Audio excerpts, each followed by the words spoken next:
¿Lo tenemos? Listo, dice así la palabra del Señor. Entonces Abraham salió de Egipto, con Lot y con todo lo que poseían, y viajaron hacia el norte, al Negev. Abraham era muy rico en ganado, plata y oro. Desde el Negev continuaron viajando por tramos hacia Betel y armaron sus carpas entre Betel y Jai, donde habían acampado antes. Era el mismo lugar donde Abraham había construido el altar y allí volvió a adorar al Señor. Lot, quien viajaba con Abraham, también se había enriquecido con mucho con rebaños de ovejas y de cabras, manadas de ganado y muchas carpas. Pero la tierra no era suficiente para sustentar a Abraham y a Lot, si ambos vivían tan cerca el uno del otro con todos sus rebaños y manadas. Entonces surgieron disputas entre los que cuidaban los animales de Abraham y los que cuidaban los de Lot. En aquel tiempo también vivían en la tierra los cananeos y los fereceos. Finalmente Abraham le dijo a Lot: no permitamos que este conflicto se interponga entre nosotros o entre los que cuidan nuestros animales. Después de todo, somos parientes cercanos. Toda la región está a tu disposición. Escoge la parte de la tierra que prefieras y nos separaremos. Si tú quieres la tierra a la izquierda, entonces yo tomaré la tierra de la derecha. Si tú prefieres la tierra de la derecha, yo me iré a la izquierda. Lot miró con detenimiento las fértiles llanuras del valle del Jordán en dirección a Zoar. Toda esa región tenía abundancia de agua, como el jardín del Señor o la hermosa tierra de Egipto. Esto ocurrió antes de que el Señor destruyera Sodoma y Gomorra. Lot escogió para sí todo el valle del Jordán, que estaba situado al oriente. Se separó de su tío Abraham y se mudó allí con sus rebaños y sus siervos. Entonces Abraham se estableció en la tierra de Canaán y Lot movió sus carpas a un lugar cerca de Sodoma y se estableció entre las ciudades de la llanura. Pero los habitantes de esa región eran sumamente perversos y no dejaban de pecar contra el Señor. Después de que Lot se fue, el Señor le dijo a Abraham: mira lo más lejos que puedas en todas las direcciones, al norte y al sur, al oriente y al occidente.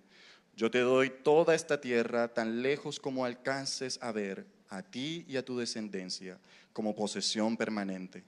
Y te daré tantos descendientes que, como el polvo de la tierra, será imposible contarlos. Recorre toda la tierra en cada dirección, pues yo te la entrego. Entonces Abraham mudó su campamento a Hebrón y se estableció cerca del robledo que pertenecía a Mamre, y allí construyó otro altar al Señor. En esos días estalló la guerra en la región. Amrafel, rey de Babilonia, Arioc, rey de Elazar, Kedorlaomer, rey de Elam, y Tidal, rey de Goim, lucharon contra Bera, rey de Sodoma, Birsa, rey de Gomorra, Sinab, rey de Adma, Semeber, rey de Seboim, y el rey de Bela, también llamada Zoar. Este segundo grupo de reyes unieron sus ejércitos en el valle de Sidim, que es el valle del Mar Muerto. Durante 12 años habían estado sometidos al rey Kedorlaomer, pero en el año 13 se rebelaron contra él. Un año después, Kedorlaomer y sus aliados llegaron y derrotaron a los refaitas en Astarot Carnaim, a los susitas en Ham, a los semitas en Sabe Kiriataim y a los oreos en el monte Seir, hasta el Parán, al borde del desierto. Luego dieron la vuelta y llegaron a En-Mispat, que ahora se llama Cades, y conquistaron todo el territorio de los amalecitas y también a los amorreos que vivían en Hasezón Tamar. Entonces los reyes rebeldes de Sodoma, Gomorra, Adma, Seboim y Bela, también llamado Zoar, se prepararon para la batalla en el valle del Mar Muerto. Lucharon contra Kedorlaomer, rey de Elam, Tidal, rey de Goim, Amrafel, rey de Babilonia, y Arioc, rey de Elazar.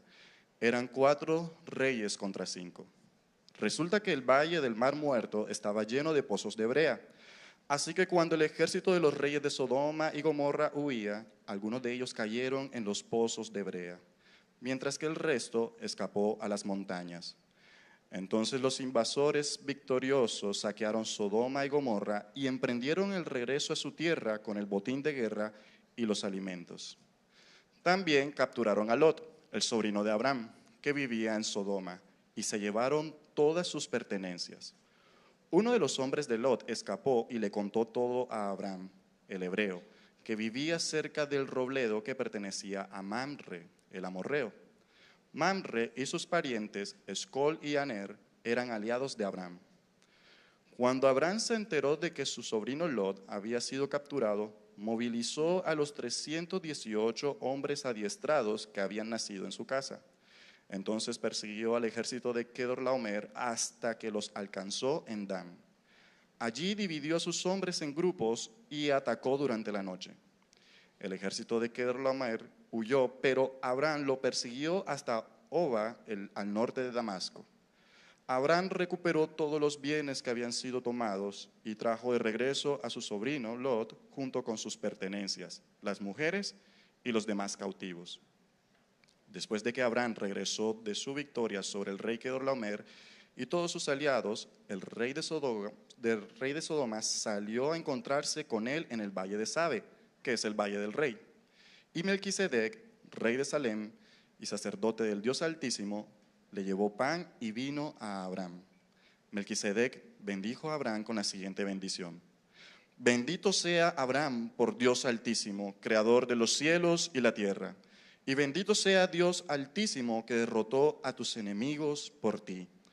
Luego Abraham dio a Melquisedec 1/10 parte de todos los bienes que había recuperado. El rey de Sodoma le dijo a Abraham: Devuélveme a mi pueblo, el cual fue capturado, pero puedes quedarte con todos los bienes que recuperaste. Abraham le respondió al rey de Sodoma: Juro solemnemente ante el Señor, Dios Altísimo, creador de los cielos y la tierra, que no tomaré nada de lo que a ti te pertenece, ni un simple hilo, ni la correa de una sandalia. De otro modo, podrías decir: yo soy quien enriqueció a Abraham. Aceptaré solamente lo que mis jóvenes guerreros ya han comido, y pido que tú entregues una porción justa de los bienes a mis aliados, Aner, Escol y Mamre. La palabra del Señor. Podemos tomar asiento.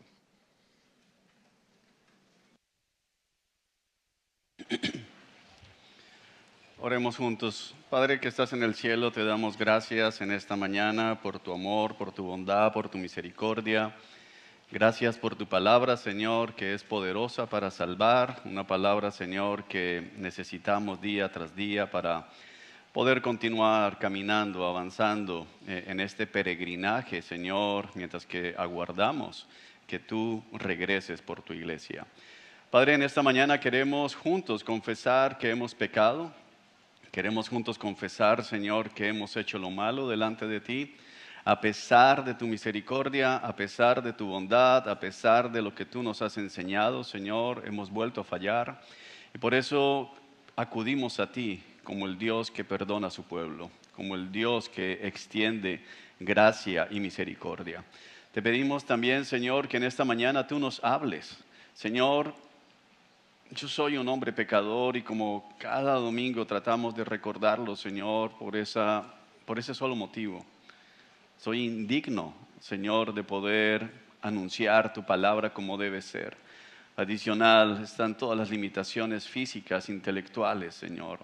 Pero también juntos confesamos, Padre, que confiamos y creemos en tu Espíritu Santo.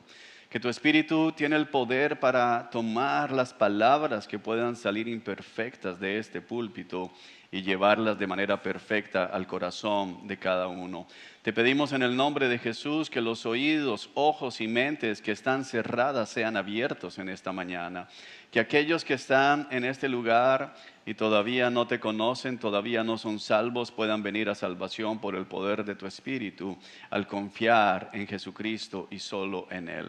Oramos, Señor, porque mis hermanos necesitan tu ayuda, tu asistencia, para poder concentrarse, para poder, Señor, entender lo que aquí está escrito. En el nombre de Jesús, amén y amén. Qué bueno estar con ustedes, hermanos, en esta mañana de domingo. Y quisiera, para las personas que están visitándonos por primera vez, recordar mi nombre. No tengo el placer de conocerlos, seguramente. Es Juan Hernández, yo soy uno de los 5 pastores en esta iglesia. Yo tengo el privilegio de compartir la palabra del Señor. Así que vamos entonces a iniciar confiando en que el Espíritu Santo nos hable. Cuando estaba en el colegio, en eso del 6º a 7º, 8º grado creo, había un programa en televisión que daban justo a la hora que estaba regresando del colegio, unos muñequitos animados, y eran los Caballeros del Zodiaco. No sé si alguno de ustedes de mi generación recuerda los Caballeros del Zodiaco, pero en medio de esa serie había un personaje en particular que era el que a mí más me gustaba, y era Seiya. Seiya era el caballero del Zodiaco, que cuando estaba entrando en la batalla, cuando estaba a punto de enfrentar a sus enemigos, él gritaba: "Dame tu fuerza, Pegaso", y inmediatamente Seiya recibía todo el poder que venía de Pegaso, su armadura resplandecía, y no había quien pudiera hacerle frente a Seiya, quien acababa de gritar: "Dame tu fuerza, Pegaso". Creo que algunos creyentes, creo que la mayoría de nosotros en nuestro caminar, en nuestro andar con Cristo Jesús, nos desanimamos. Nos desanimamos al ver que no progresamos en nuestra maduración espiritual. No crecemos en nuestra madurez espiritual a la manera de Cristo, al ritmo que desearíamos, o incluso no crecemos a la velocidad que vemos a otros creciendo, como que estamos aquí en la iglesia y escuchamos testimonios, o vamos al grupo ECO, o nos reunimos en un grupo de rendición de cuentas y decimos: "Wow, mira lo que le pasó a este hermano, a esta hermana", y la manera en que respondió. Yo no respondo así, yo como que me estoy quedando atrás. A veces como que de alguna manera pensamos que hay hermanos en la iglesia que tienen superpoderes espirituales, como que Dios les da una unción más grande, que les permite tener una super fe, que les permite ser súper obedientes, que les permite estar siempre dependiendo del Señor y avanzando en lo que Dios ha dispuesto para su pueblo. Quisiéramos tal vez decir, como lo decía Seiya: "Dame tu fuerza, Jesús", y inmediatamente vencer la tentación y vencer los problemas y crecer día tras día en santidad. Pero la realidad es que la vida cristiana está lejos de simplemente decir: "Dame tu fuerza, Jesús", y más bien el camino de santificación es un camino lento. El proceso de crecimiento, de maduración de la fe del creyente genuino es un proceso que parece como cocción a fuego lento. No sé si usted ha visto estas cocciones a fuego lento. Uno puede hacer o asar más bien un pedazo de carne en 3 minutos, pero a fuego lento puede tomar 3 horas para llegar al mismo punto. Y la vida cristiana es así. La manera en que Dios ha diseñado la forma en que nosotros crecemos es de una manera ordinaria, es de una manera día tras día, donde Dios nos da medios de gracia ordinarios, donde Dios nos permite enfrentarnos a pruebas que son muy similares a las que otros se enfrentan, a las que ya hemos enfrentado. Algunas veces triunfamos, algunas veces no triunfamos, algunas veces logramos avanzar, pero como que la semana pasada lo hice y en 2 semanas me enfrento a algo similar y como que, otra vez fallé, otra vez no lo hice. Y quisiéramos tener como palabras mágicas que nos permitan realmente cambiar rápidamente de situación, pero no es así. La manera de Dios, el plan de Dios es completamente diferente. Y la razón es muy sencilla. Cuando Seiya grita: "Dame tu fuerza, Pegaso", ya no necesita a Pegaso. Él tiene todo el poder. Pero nosotros somos un pueblo que camina siempre dependiente, no en nuestro poder, sino en el poder de Cristo que actúa en nosotros. Así que vamos a meditar juntos en este texto y a pensar ¿Por qué razón Moisés es movido por Dios para incluir estas dos historias? Porque tenemos dos historias generales aquí con un cierre bien increíble con este personaje llamado Melquisedec. Esta gente se encuentra a portas de entrar en la tierra prometida y tienen que conquistar. Ellos van a pelear, van a enfrentar batalla. Dios durante el tiempo en el desierto había hecho cosas maravillosas, había desarrollado milagros fortaleciendo su fe, pero ellos ahora no van a seguir viendo la columna de humo, ellos ahora no van a seguir viendo la columna de fuego, ellos ahora no van a seguir viendo maná caer todas las mañanas, ahora van a caminar, como dice la Escritura, como viendo al invisible. Van a tener que caminar en la tierra prometida con fe, con los ojos de la fe, confiando día tras día en que Dios los va a llevar a donde Él ha prometido llevarlos. Pero no solamente es eso, es que los israelitas eran pecadores y ellos habían visto cómo Dios también lidia con el pecado del pueblo muchas veces, pero tenían que recordar, como Abraham lo entendió, lo podemos ver en nuestro texto del día de hoy, que Dios es el Dios de los pecadores, es el Dios que perdona pecadores, pero también es el Dios que es galardonador de todo aquel que le busca con sinceridad. Ahora, ¿qué tiene que ver eso contigo y conmigo en la mañana de hoy? Hermanos, nosotros tendemos a alejarnos de Dios cuando pecamos. La respuesta, tristemente, la respuesta muchas veces natural de nosotros cuando pecamos, cuando le fallamos a Dios, como lo hizo Abraham en el relato anterior, es alejarnos de Dios. Dudamos de sus promesas, dudamos de su poder y luego muchas veces en lugar de depender completamente del Señor, intentamos conquistar la tierra prometida por nuestros propios medios. Esta gente que estaba escuchando, recibiendo este relato por primera vez, recordaban algo. La generación anterior a ellos dudó de las palabras del Señor cuando enviaron los espías a la tierra prometida y ellos volvieron con un mal reporte, dudaron del Señor, quisieron volver a Egipto, pero luego cuando se dan cuenta que Dios está enojado, dicen, bueno, vamos a conquistar la tierra en nuestras propias fuerzas y fueron completamente derrotados. Hermanos, el texto de hoy no es un texto que nos esté llamando a ser muy fuertes. No es un texto que nos esté llamando a permanecer sin acción tampoco, sino que es un texto que nos está llamando a recordar que Dios restaura y fortalece la fe de su pueblo. Ese es el argumento principal de Moisés en estos dos capítulos. Dios restaura y fortalece la fe de su pueblo. Y lo que vamos a ver básicamente es cómo es que Dios hace eso.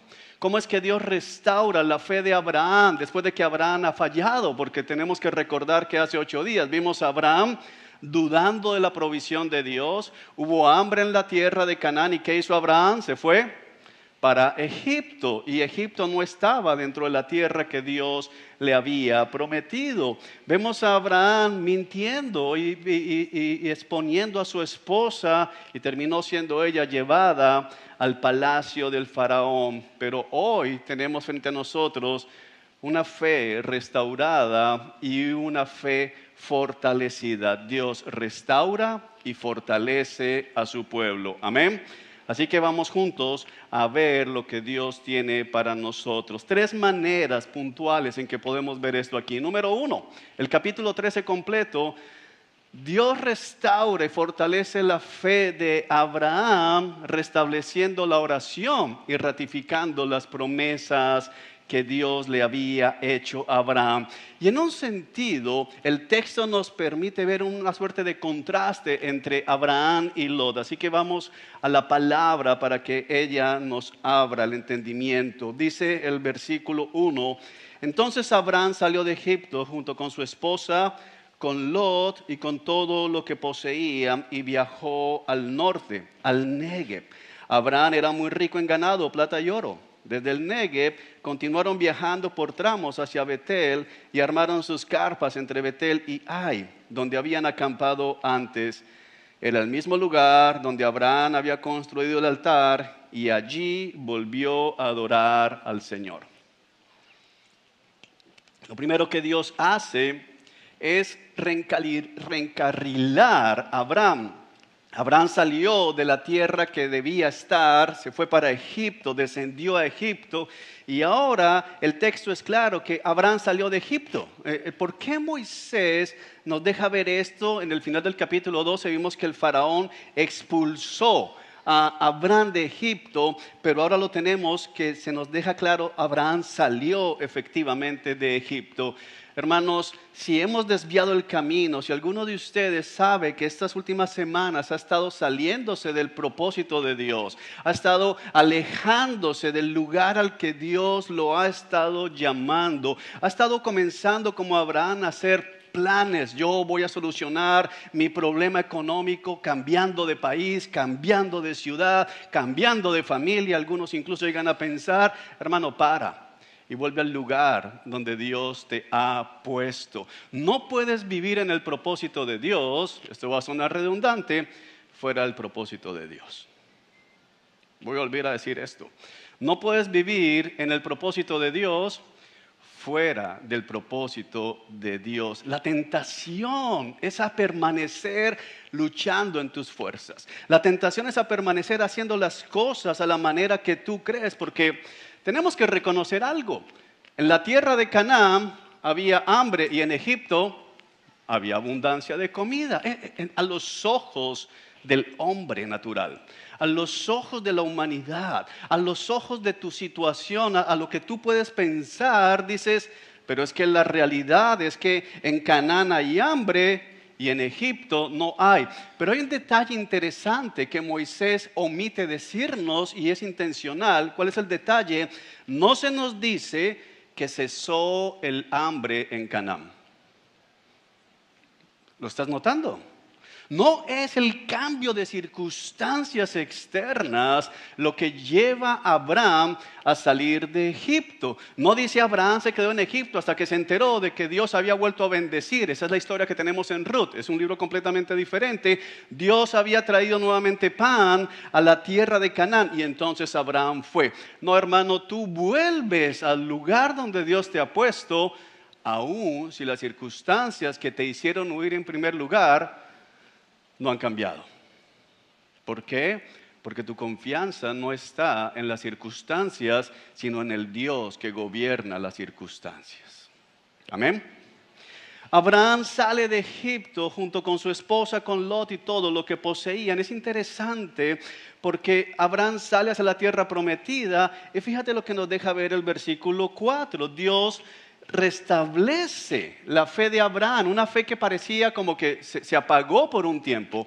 Y esa es la condición, que a veces nosotros tenemos, o parece que nuestra vida fuera así, como que lo que hacemos, lo que pensamos, lo que decimos, muestra como que estamos viviendo sin fe, se nos acabó la fe.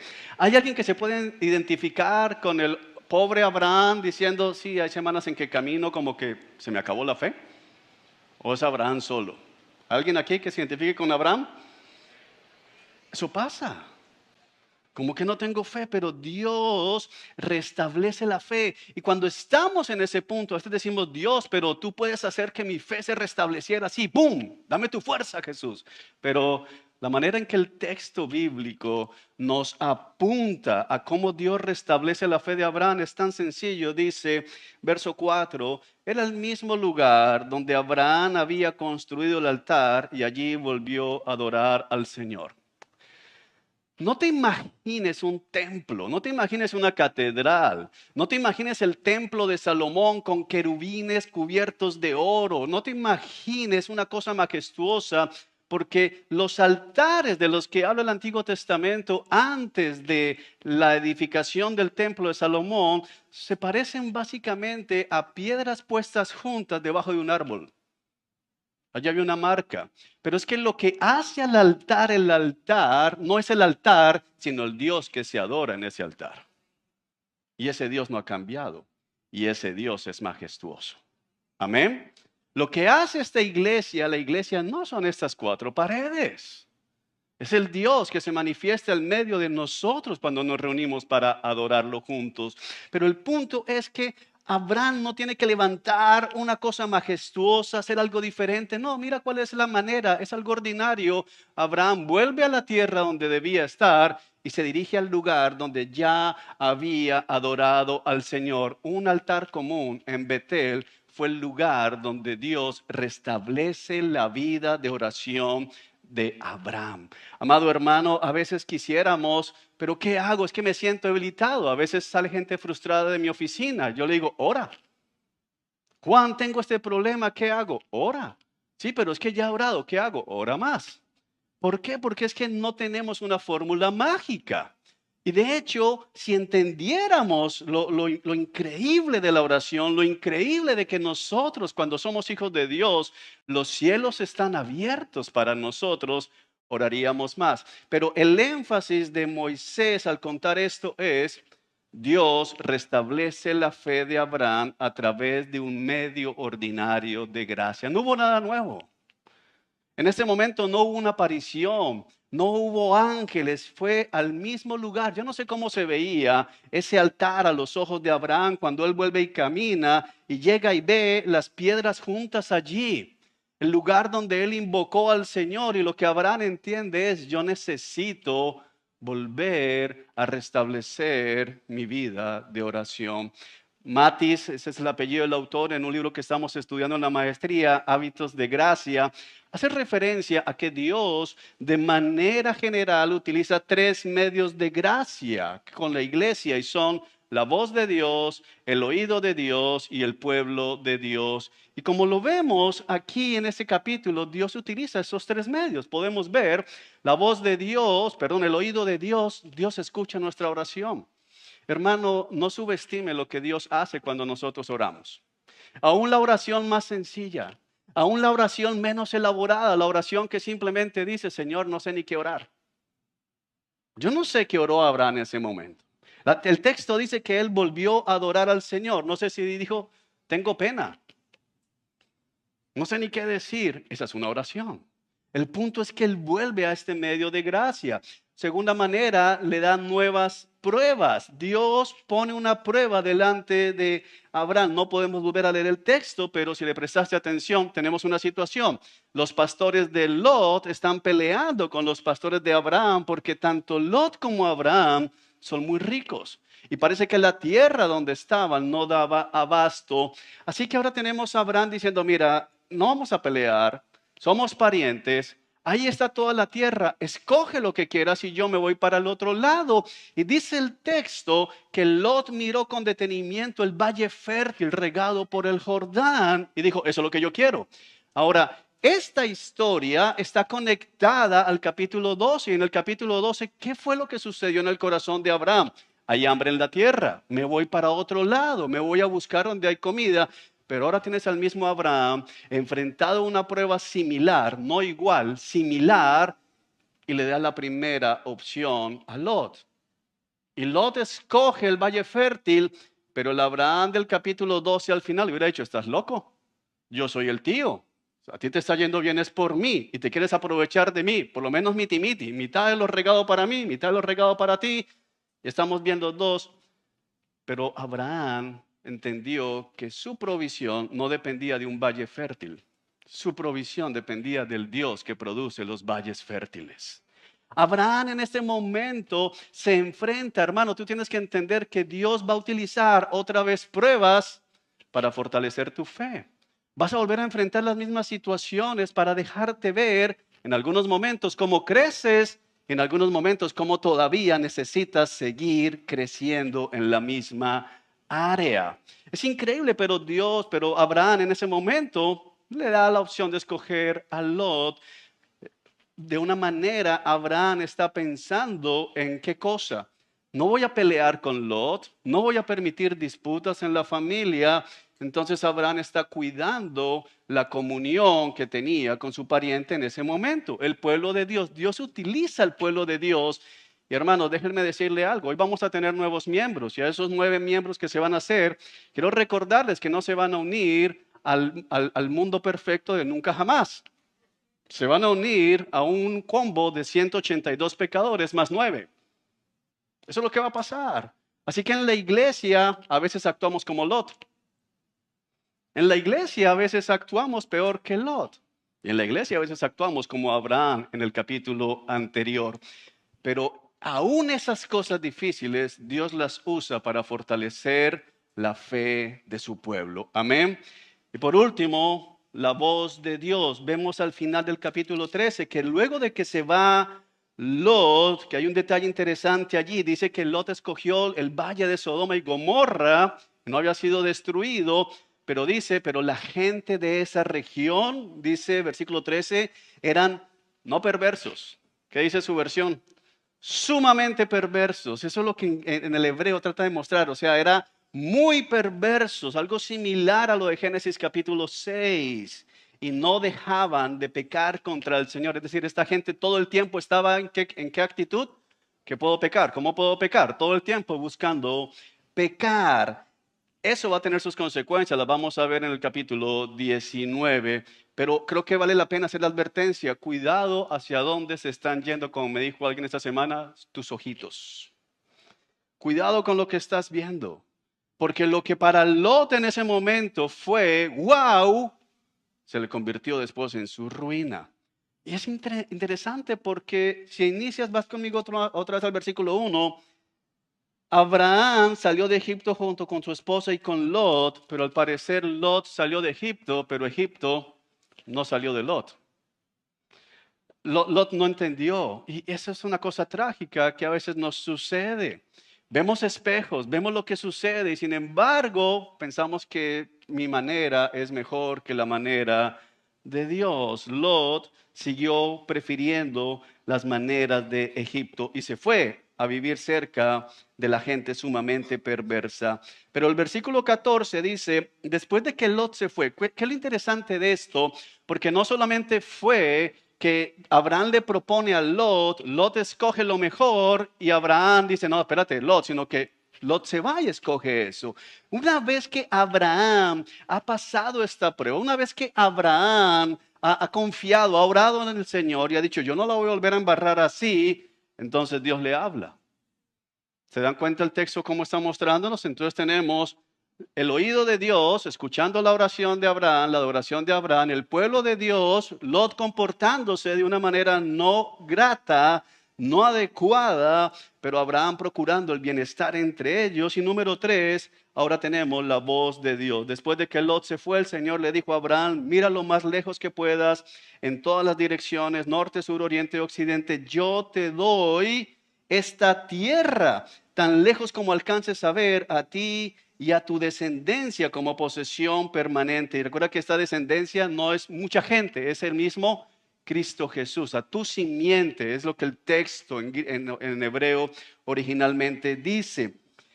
Y te daré tantos descendientes, eso sí es plural, que como el polvo de la tierra será imposible contarlos. Recorre, eso significa camina por toda esta tierra, porque toda esta tierra te pertenece. Yo te la entrego. Eso lo vamos a ver desarrollado en el capítulo 14, pero el punto es que Dios restablece y hace más fuerte la fe de Abraham, recordándole las promesas que él ya le ha hecho. Esta no es una promesa nueva. Esa fue la misma promesa que Dios le hizo cuando lo sacó allí en el capítulo 12 al inicio. Pero Dios está fortaleciendo la fe de Abraham. Dios está restableciendo. Y es increíble porque Abraham había desconfiado de Dios. Abraham se había ido para Egipto. Abraham había expuesto a su esposa con la cual vendría el descendiente y la descendencia.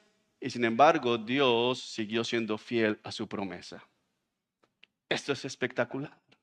Hermanos, una forma sencilla. Si tú te sientes desanimado en la mañana de hoy, si tú estás diciendo, pero es que yo no entiendo mi vida, ¿por qué está así? Yo quiero tener fe. Ok, ve y lee tu palabra. Algunos siempre dicen cuando leemos textos como estos, pero es que Dios le dijo a Abraham, si Dios me dijera a mí, bueno, lee tu palabra. Sí, pero Juan, yo quiero escuchar la voz de Dios en voz alta. Lee tu palabra en voz alta y la vas a escuchar. Es la voz de Dios, esta es la palabra de Dios, no es algo nuevo. pero es el medio ordinario de gracia con el cual Dios restablece tu fe, restaura tu fe y fortalece tu fe. Eso fue lo que hizo Dios con Abraham. Mi amado hermano, eso es lo que Dios hace con la iglesia. Eso es lo que Cristo hace con nosotros cada vez que nosotros oramos, cada vez que leemos la palabra, cada vez que tenemos interacción con el pueblo de Dios, la iglesia. Dios fortalece nuestra fe y restaura nuestra fe si es que hemos venido alejándonos de Él. Amén.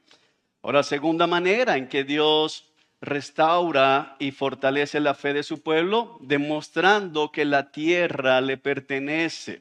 Por tanto, Él puede dársela a quien Él quiera.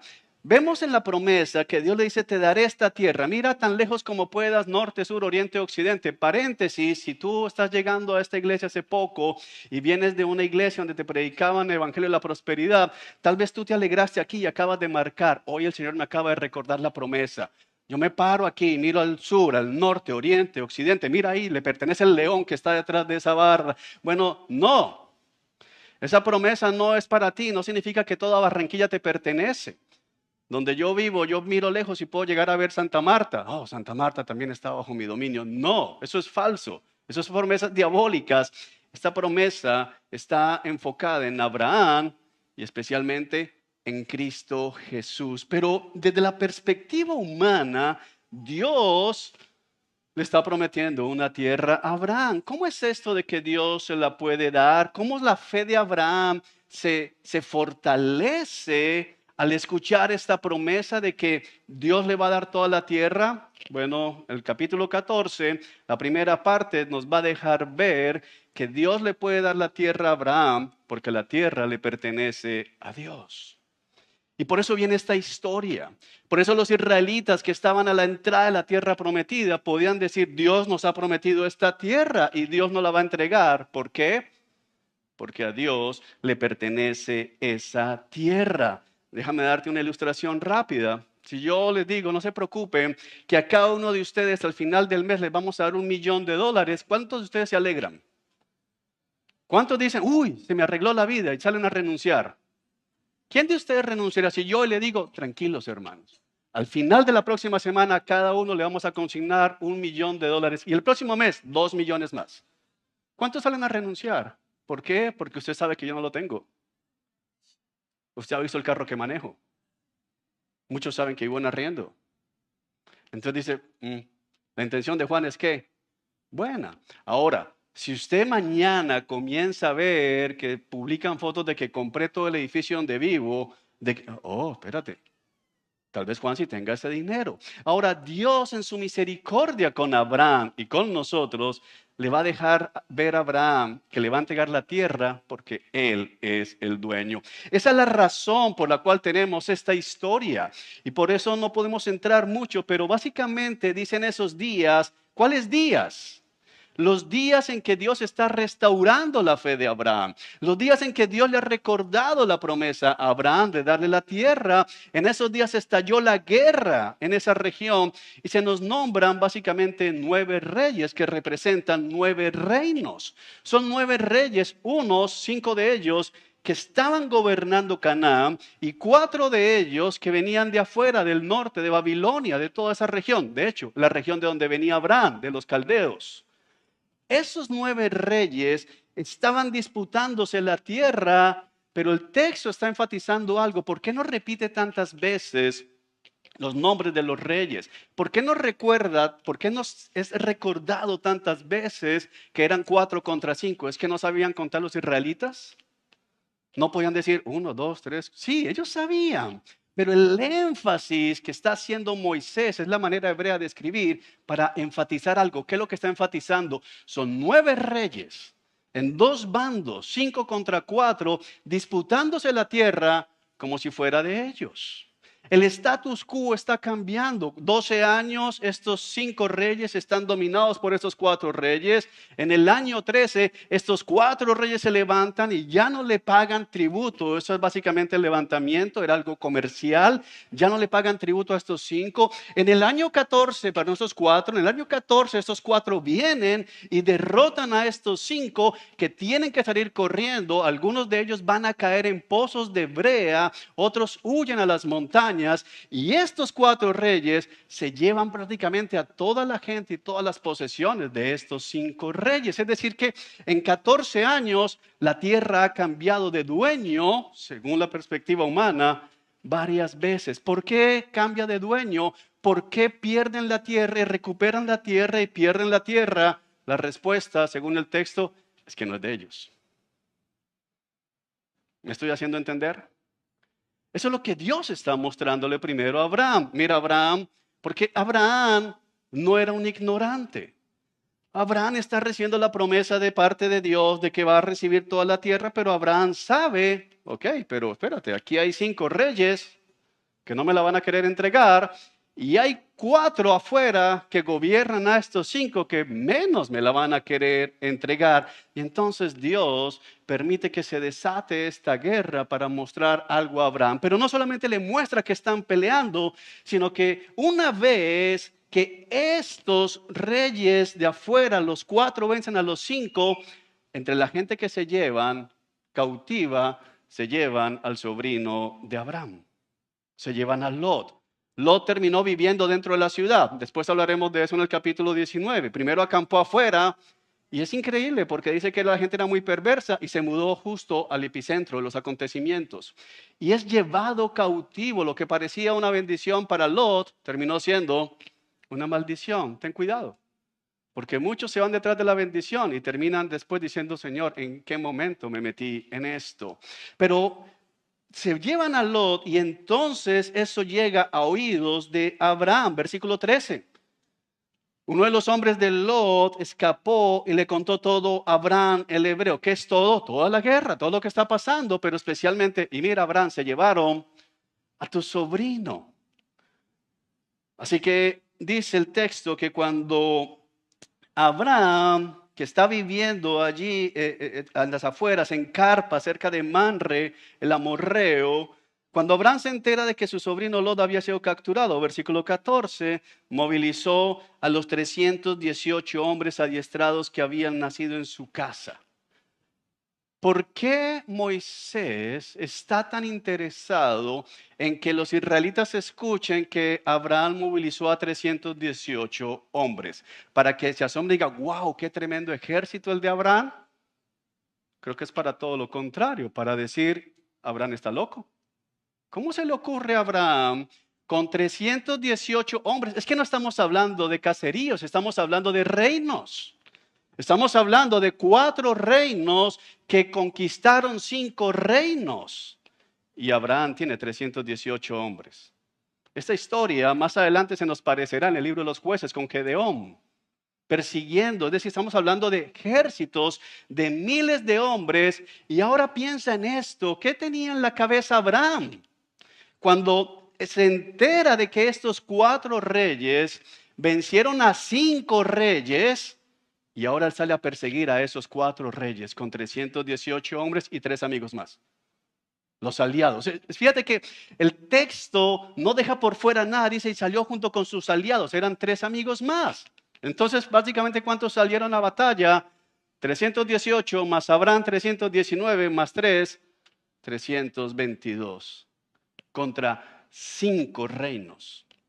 Vencedores y todos sus cautivos. Dice el texto que Abraham entonces persiguió. Esto no suena lógico. Abraham sale, no es que Abraham está allí y se enfrenta, le llegan. Y entonces con 318 defendió a Sara. Se paró firme Abraham esta vez a proteger a su esposa. Sino que Abraham se entera de esto y los persigue. Mira lo que dice el texto. Persiguió al ejército de Kedorlaomer hasta que lo alcanzó en Dan. Cuando tú lees esto, no le hace mucho sentido. Pero si tú miras un mapa, Dan es el extremo norte de Canaán. y Abraham estaba en ese momento abajo del centro de Canaán. O sea, lo persiguió de Buenavista a Villa Carolina. No lo persiguió del Concord a Malambo. Hay gente que dice que el Concord es parte de Malambo. El Concord es Malambo. No sé por qué dicen que no. No lo persiguió por 3 cuadras. Podríamos pensar que lo persiguió de Tunja a Cartagena. Es un recorrido largo. Esta gente ya estaba lejos. Y Abraham, con 321 hombres a su lado, alcanza a esta gente, dividió a sus hombres en grupo y atacó durante la noche. El ejército de Kedorlaomer huyó, pero Abraham lo persiguió hasta Oba, al norte de Damasco, mucho más allá.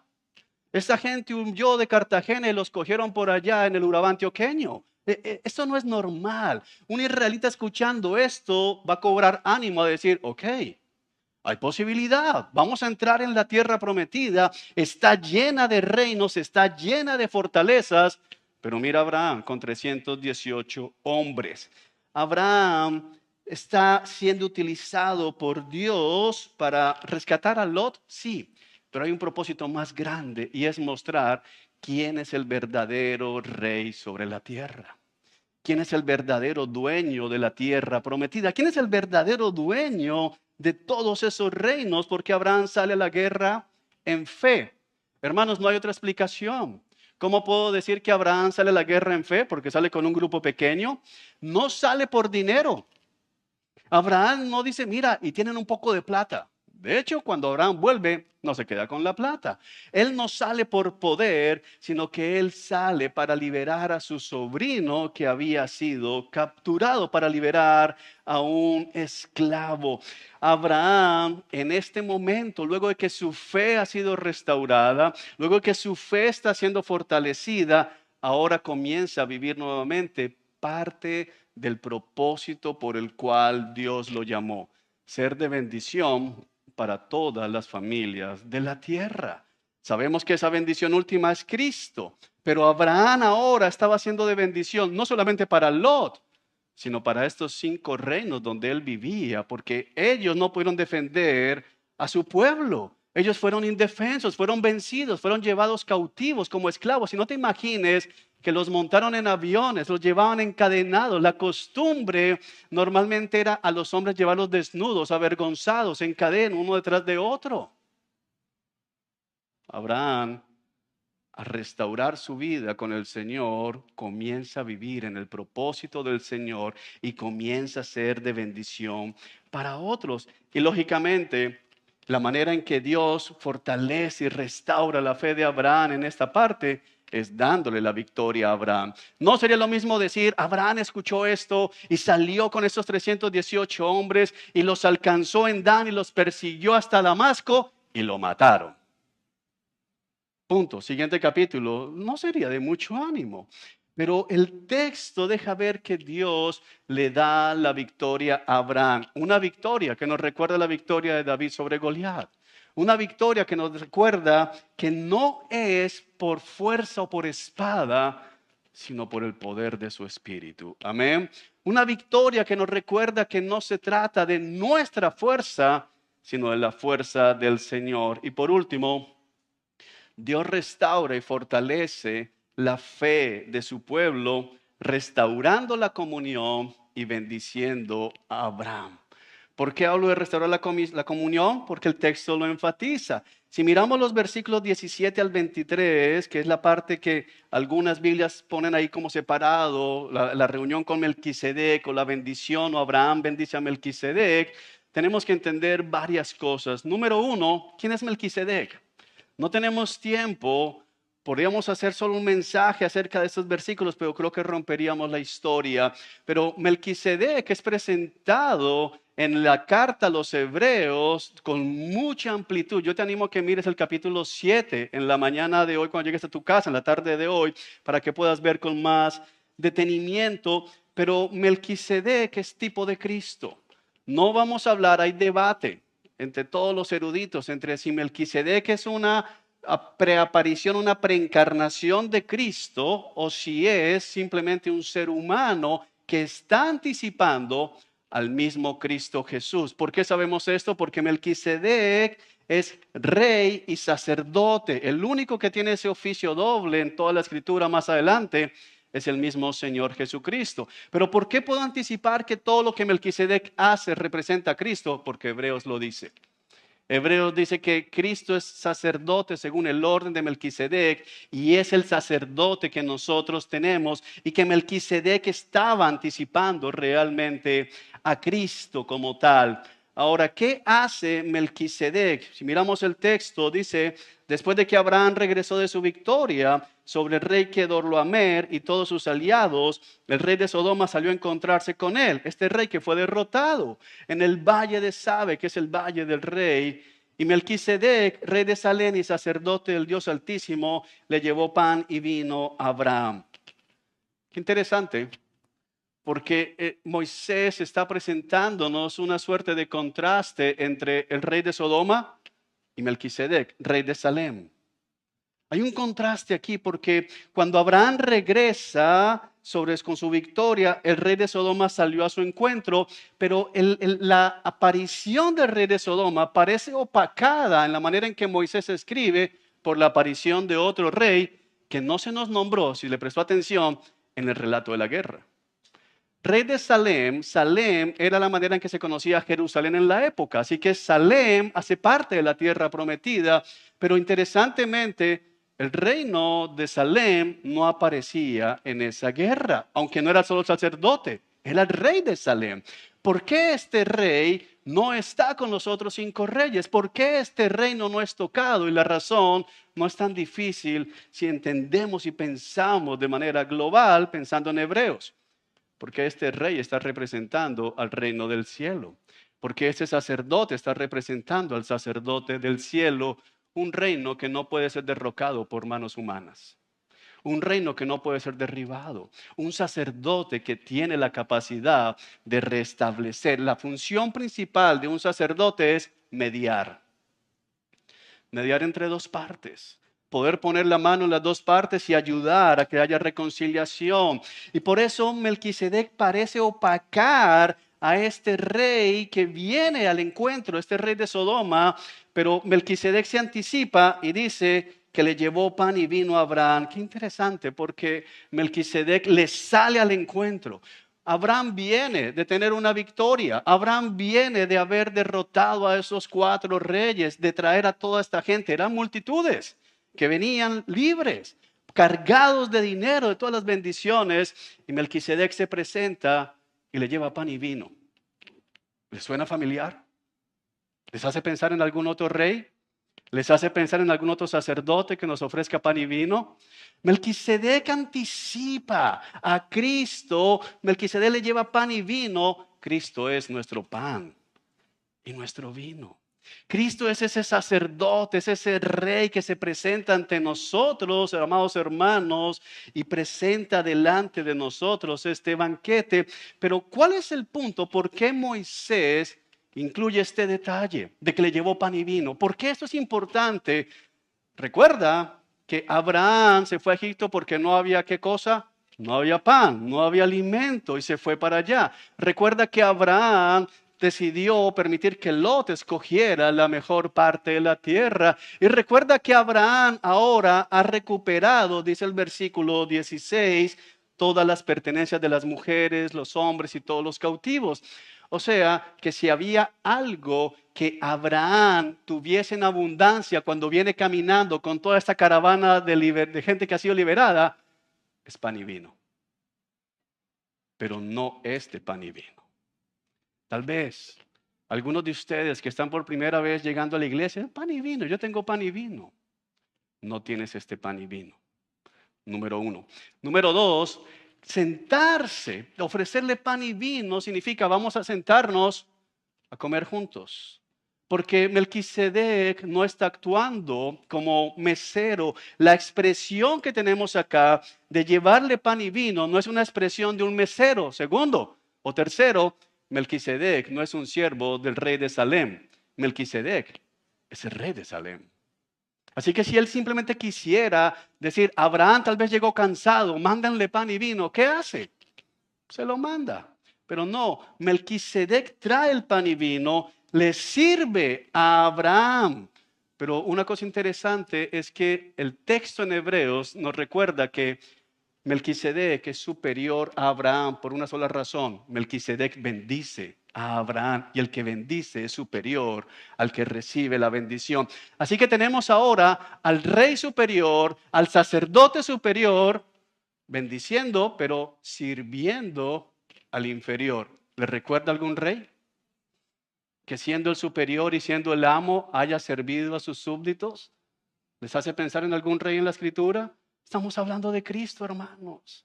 Esto es un anticipo de nuestro rey, esto es un anticipo de lo que nos aguarda a nosotros, pero el punto fundamental es que se sientan a comer, porque Melquisedec, al sentarse a comer con Abraham, está estableciendo comunión. Tú y yo nos sentamos a la mesa juntos y solo se sientan a la mesa juntos si están en comunión, si no están en disputa, si son amigos. Es una manera de decir, Abraham, eres bienvenido a mi mesa. Ahora recuerda una cosa interesante. ¿Por qué Melquisedec hace eso? Uno podría entender, no te me distraigas, que el rey de Sodoma le trajera pan y vino a Abraham, pero el rey de Sodoma no trae ni pan ni vino. De hecho, habla fuerte. No le da ni las gracias a Abraham. Pero el rey de Salem, escúchame con atención, no tiene nada que agradecerle a Abraham. Porque el rey de Salem no perdió un solo animal, un solo peso o una sola persona en la guerra que se acababa de librar. Así que el rey de Salem sale a bendecir a Abraham simplemente porque es generoso. Y porque está anticipando a este rey que viene. Los israelitas tenían que entender, allí escuchando a Moisés por primera vez, que ellos se sentaban a la mesa espiritualmente hablando del Señor, no porque se lo hubieran ganado, sino porque Dios era generoso. Y tú y yo, al ver este relato, tenemos que pensar en este Rey Jesucristo que no tiene nada que agradecernos. Y que tal vez tú en esta mañana estés pensando, bueno, yo me he portado bien, tiene que darme las gracias por eso. Yo le prediqué el evangelio a Julano y mira, Julano ahora sirve y predica el evangelio. Hermano, no. Lo asombroso de este rey que irrumpe en el relato es que es un rey que estaba al margen. ¿Y por qué está al margen? Porque está representando al verdadero dueño. Él no estaba en temor. Él no viene a Abraham diciendo, Abraham, acuérdate, si vuelven los del norte, acuérdate que yo fui el que te di pan y vino. No, él no necesita a Abraham. Sin embargo, invita a Abraham a entrar en comunión con él. Hermanos, ese es nuestro Dios. Ese es nuestro Señor Jesucristo. Él no nos necesita. Él no necesita que yo esté parado aquí predicando el evangelio. Él no te necesita a ti trayendo dinero a la iglesia. Pero amado hermano, Él de su misericordia, de su generosidad y de su gracia, se atraviesa en tu camino y te dice, aquí hay pan y vino. Pero no pienses únicamente en el pan y vino de un banquete. Él es el pan y vino. Por eso en Juan capítulo 6 dice, el que no coma de mi carne y el que no beba de mi sangre no podrá tener parte en el reino que está por venir. Él no da algo, Él se da a sí mismo para que tú y yo podamos tener comunión con Él. Dios restaura y fortalece la fe de Abraham cuando Abraham es bendecido. Mira lo que dice Melquisedec, versículo 19, Melquisedec bendijo a Abraham con la siguiente bendición. Esta palabra es interesante porque para los israelitas Dios trajo maldiciones sobre Egipto. Y Dios le dijo a Abraham que iba a maldecir a todos los que maldijeran o más bien rechazaran a Abraham. Y ahora Melquisedec, el sacerdote, el rey, bendice a Abraham con la siguiente bendición. Bendito sea Abraham por Dios Altísimo. Mira, es Dios invocado acá. El Elohim es un atributo de Dios revelado acá. El Dios Altísimo, creador de los cielos y la tierra. ¿Qué está ratificando Melquisedec aquí? Esta tierra no le pertenecía ni a los 5 de aquí, ni a los 4, ni a los 5 ni a los 4 de allá. Esta tierra le pertenece al creador de los cielos y la tierra. ¿Qué está haciendo Melquisedec? ¿A dónde nos está llevando? A Génesis 1:1. En el principio Dios creó los cielos y la tierra. Él es el dueño. Él puede dársela a quien Él quiera. Y bendito sea Dios Altísimo. Mira esto tan interesante, que derrotó a tus enemigos por ti. ¿Quién realmente tuvo la victoria sobre los 5 reyes? O si lo piensas, sobre los 9. Porque todos los otros 5 estaban representados en los otros 4 como derrotados. ¿Quién derrotó a los otros 9? Abraham y sus 318 hombres con sus 3 aliados. El texto lo dice con claridad. Bendito sea Dios Altísimo, quien derrotó a tus enemigos por ti. Y tal vez Abraham hubiera podido decir, espérate, yo corrí detrás. Yo empuñé la espada. Yo tal vez maté a algunos de estos hombres, pero Abraham no se queja. ¿Qué hace Abraham inmediatamente? Le da la 10ª parte de todos los bienes que había recuperado. ¿Qué está haciendo Abraham? ¿Sabes qué está diciendo? Así es. Y esto es clave, porque la manera en que entramos al reino de los cielos no es porque logramos vencer el pecado. No es porque nos portamos bien esta semana y la semana que viene. No es porque ahora leemos un capítulo más diario. No es porque hemos derrotado al diablo. Es porque Cristo ha derrotado a nuestro enemigo en nuestro favor. Venimos a sentarnos a la mesa del Señor, el sumo sacerdote eterno, el Rey de justicia, el príncipe de paz, porque Él ha derrotado al enemigo que nos tenía cautivos por el temor a la muerte. El diablo. ¿Cómo lo derrotó? Entregándose en esa cruz, ofreciéndonos su cuerpo y su sangre para el perdón de nuestros pecados. Hermanos, luego el rey de Sodoma se presenta, interviene, se mete. Y es importante ver cómo Dios permite que el rey de Sodoma abra la boca, porque Dios está levantando la fe de Abraham, fortaleciendo la fe de Abraham, restaurando la comunión con Abraham. Y el mundo se atraviesa. Recuerda que es el rey de Sodoma. ¿Y qué se nos dijo? Era gente extremadamente perversa y que no dejaban de pecar contra Dios. Y esta es la cabeza. Esta es la cabeza de ese reino. Y ahora se atraviesa y le dice a Abraham, mira, dame la gente. Y quédate con todo el oro, quédate con todo lo material, quédate con todas las cosechas. Lo que Abraham fue a perseguir a Egipto, pero ahora Abraham responde porque su fe ha sido fortalecida. Juro solemnemente, versículo 22, ante el Señor Dios Altísimo. Mira cómo Abraham ha vuelto a tener la identidad que necesita tener. No es que lo hubiera perdido, sino que cuando estamos dudando, como que la perdiéramos, pero no la perdemos en realidad. Que no tomaré nada de lo que a ti te pertenece, ni un hilo de la correa de una sandalia. De otro modo podrías decir, yo soy quien enriqueció a Abraham. ¿Qué es lo que está haciendo Abraham? ¿Qué está diciendo? De ninguna manera tú te vas a llevar la gloria de lo que Dios ha hecho. De ninguna manera el mundo podrá decir que es Él el que lo ha hecho. Abraham está teniendo una sola cosa en mente, que está buscando la gloria de Dios. Eso es lo que sucede en una vida que es restaurada por el Señor. Vivimos para su gloria.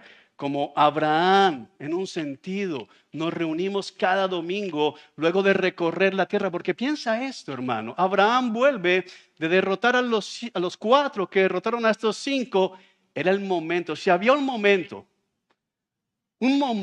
que uno pudiera decir, este es el momento para que Abraham se tome el liderazgo, el gobierno, la autoridad, el poder en la tierra de Canaán, era ese. El rey de Sodoma no se le podría haber enfrentado. Pero Abraham entiende, no va a ser por mi fuerza, sino cuando Dios lo quiera. Y retrocede. Eso es lo que está pasando aquí. Y de una forma nosotros, de lunes a domingo, de lunes a sábado, recorremos la tierra. Caminamos en este mundo confiando en la providencia divina, renunciando a tomar el reino por nuestros medios y siendo de bendición para los que nos rodean. Nos reunimos aquí para compartir, como lo vamos a hacer en unos momentos, hermanos, el pan y el vino, que ha sido dispuesto para nosotros por nuestro sumo sacerdote. Ese pan y vino que nos recuerda que la relación con el Padre ha sido restaurada por el sacrificio del Hijo una vez y para siempre. Como Abraham, cada domingo volvemos, por eso insistimos en no permitas que nada te separe, porque este lugar es como un pequeño Betel, un pequeño altar, no tiene nada elegante, no tiene nada llamativo, pero es el lugar donde como iglesia nos venimos a reunir para juntos adorar al Señor que nos ha redimido. Nos reunimos luego de recorrer el mundo de lunes a sábado para recordarnos las promesas que Dios nos ha hecho. Hermanos, nos reunimos para salir después de ser equipados y ser instrumentos en las manos de Dios para anunciar libertad a todos los que el diablo todavía tiene cautivos. Nos reunimos para reconocer y para recordar que no hemos sido nosotros, sino el poder de Cristo que opera a través de nosotros y en nosotros. Nos reunimos para fortalecernos unos a otros en nuestra más santísima fe, recordándonos que somos peregrinos, extranjeros en este mundo y que nuestro reino es de otro lugar, es un reino espiritual y que aguardamos cielos nuevos y tierra nueva, un mundo lleno de la justicia de Dios, a quien sea toda la gloria y toda la honra en el cielo, por siempre y para siempre. Amén y amén. La gloria sea para Dios.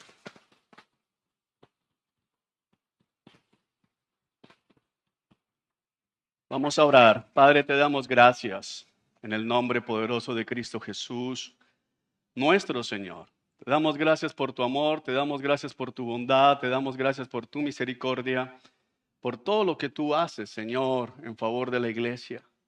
Venimos a pedirte, Padre, que estás en el cielo, porque estas verdades que hemos visto hoy fortalezcan la fe, restauren la fe de los que han estado débiles en estos días. Que puedan recordar, Señor, que como Abraham pecan, pero que tienen un Dios que perdona, que restaura y que fortalece. Y que si lográramos hacer todas las cosas bien, tal vez comenzaríamos a jactarnos, pero que en tu infinita sabiduría permites que fallemos para recordarnos que no somos nosotros, sino Cristo en nosotros. A ti, Cristo, sea toda la gloria en tu iglesia y oramos porque haya salvación a los corazones que aún están lejos de ti. Amén y amén. Que Dios los bendiga, hermanos.